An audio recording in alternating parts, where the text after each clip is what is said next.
皆さんこんにちは、こんばんは。Hello、アンニョン、猫です。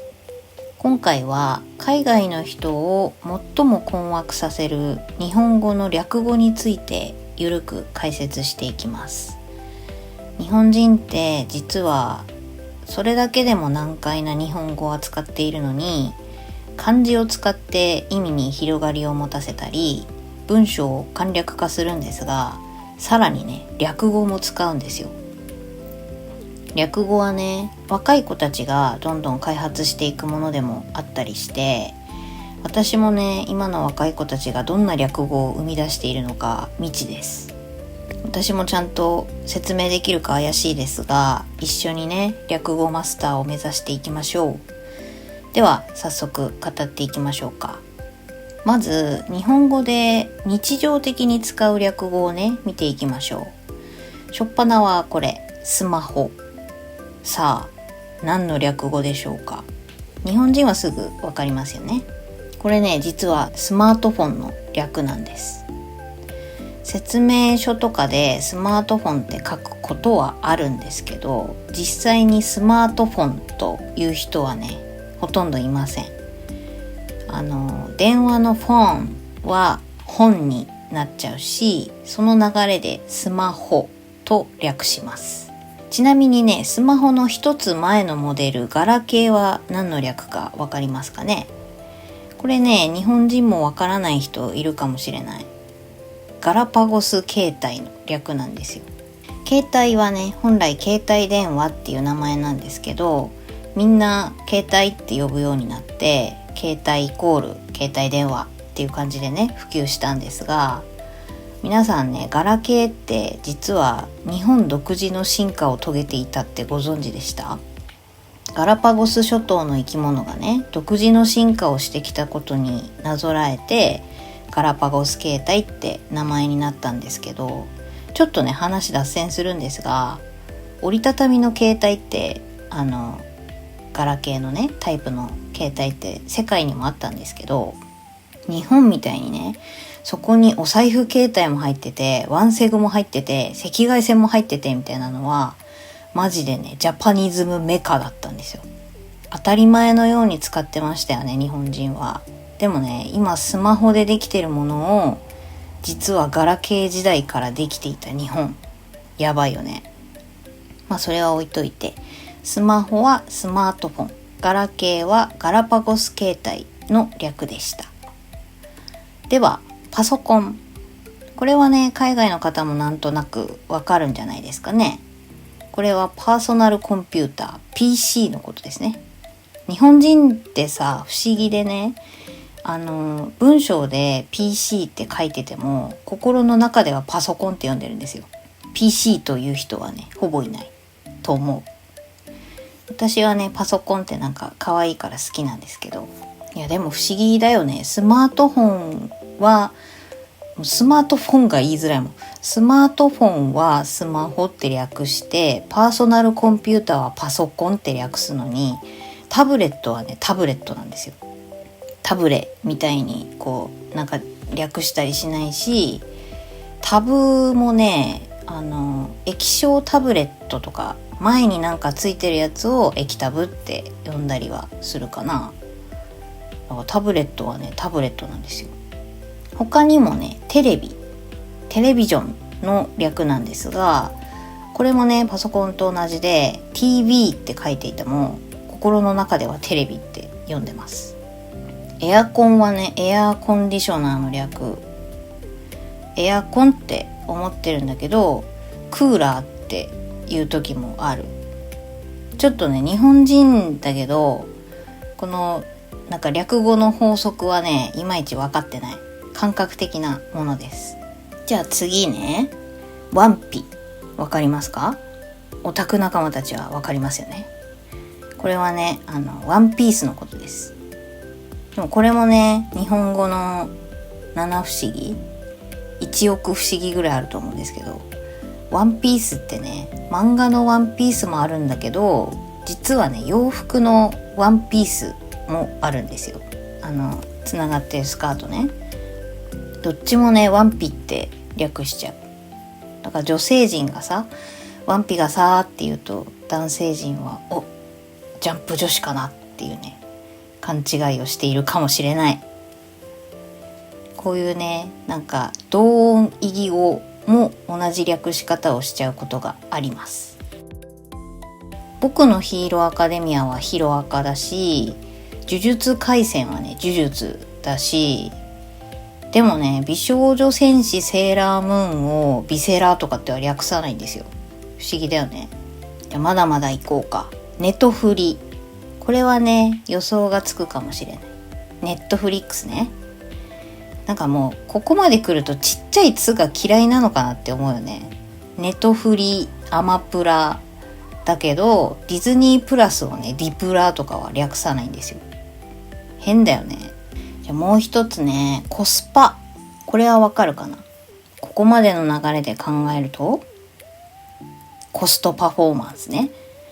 ただね、海外だとコストパフォーマンスって費用対効果の意味が強いから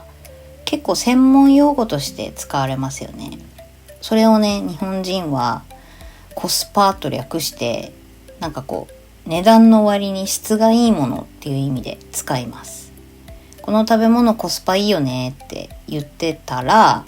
それは値段の割に美味しいとか量がたくさん入ってるとか、そういう感じで使ってますね。面白いよね。続いて、これがわかる人はねだいぶ日本に染まってます。レンチン。これはちょっとね略語とも違うんですが、電子レンジで食べ物をね温めることを言います。電子レンジのことを日本では昔からレンジって呼んでるんですけど、温めが終わった後にねチーンっていう高い音出ますよね。そこからね電子レンジで温めるではなくてレンジでチンするっていう言い方がね定着しました。だからレンチンしてって言えば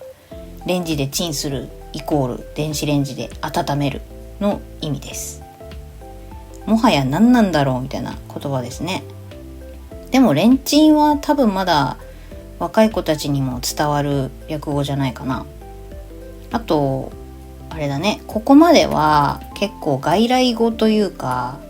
海外の言葉として存在しているものを略す場合だったんですけど、ちゃんとね漢字の略語もあります。例えば時短レシピとかで使われてると思うんですけど、時間短縮の略です。それからね、私がこのラジオでよく発言する家事、これもね実はもともとは家の仕事を略して家事だったようですよ。家事ってちゃんと労働でしょ。こんな感じでね、日本人は日常的に使う言葉を略語で言うのに慣れています。慣れすぎててね、略語の方を先に覚えちゃって本来の名前をね知らないパターンもある。うちの子供たちはね、スマホがスマートフォンの略っていうのは知らないし、テレビがテレビジョンの略とも知らないからね、ちゃんと教えてあげないとなと思います。さてここまではね実は初級編。冒頭ね、若い子たちが略語をよく生み出してくれるっていうのを話したと思うんですけど、若い子たちはねネットスラングでもこの略語をね使うんですよ。しかもこれ時代とともに進化していくので、かなり上級者向けのね略語が存在します。例えば私はね平成一桁ガチババアなんですが、平成は結構掲示板とかネットがね急速に普及した時代だったので、ネットスラングとして英字をよく使う略語が生まれました。私はねブログを書くときにちょっとニヤッとするような一文の後に笑いっていう漢字をねつけるんですが、これがね W だったんですよ。ローマ字で笑いって書いた時の W と言われてるんですけど、マジか WWW みたいな、これがね令和の現代では草と言われます。草生えると。これはちょっと、略語ではないんですが、その W がこう連なってる見た目がね、草がこう生えてる感じに見えるから、草生えるイコール WWW っていう感じらしい。結構面白いよね。で他にもね、例えば ORZ と書いて、これ何を表しているかわかりますか？これね、日本の絵文字の前身だったんですけど、ちょっとうなだれたりとか土下座する人に見えるんですよ。横から見た感じね。だからメールとかするときに、ごめん ORZ とか、終わった ORZ みたいな使い方をよくされていましたね。あとはね、お疲れ様をおつとか、投稿する、アップすることをうぷとかね、うぴーかとか、YouTube もね、そのままローマ字読みして腰つべとか呼ばれてましたからね。そういうちょっと変わってるけど、ネット上で日本人だけがわかる略語×スラングみたいなのがね、大量に発生しましたね。これがね、現代になるとどうなってるかっていうと、了解はりになり、OK は OK になり、よきとかエモいとか、ちょっとこうかなり略語なんだけど、さらに簡略化に振り切ってる感じがありますよね。Z 世代の特徴をとてもよく表しているというか、多分英語圏にもね、こういう略語みたいなのありますよね。ネットでこう英語の文章を読んでると。ただ英語はね、割とシンプルで、単語の頭文字取るとかそういう感じだよね。日本語はもはや元の言語が何なのか分かんないっていう。でもちゃんとね、浸透してたら伝わるんですよ。ということで、今回のワンポイント、日本語の略語って外来語をね、和製英語に直してさらに略していたりするので、本当に分かりづらいんですが、その略語ができた背景とか、当時の文化とかにね、思いを馳せると結構面白い文化だったりしますね。最近はね、もうこれ超個人的な話なんですけど、インフレとインフラの区別が一向につかないんですよ、私。ね、そういうちょっと難しくなってきちゃったり、リスケでハイオペなグロコミが一体ね、何なのか全然わかんないんですが、ね、なんか日常的にそういう言葉使ってないからさ、わけわかんないカタカナ英語並べてないで日本語使えって思うんですけど、でも当該配信基盤の国際展開に関しては集客力強化と顧客要望対応の営業感度が必須と認知しておりますって言われてもわかんないでしょ。どっちもわかりづれえな。個人的には日本人のね、ちょっと変な略語が好きなので、このまま独自路線で行ってほしいなと思います。海外の方はね、この略語って何の略なのって疑問に思う単語があったら、ぜひコメントしてみてください。私にもわからない略語が多分あるはず。では、見習い主婦ブロガーの独り言ラジオ、素敵日本おすすめ隊プレゼンツ、ジャパニズムガラパゴスの極みでした。したっけね。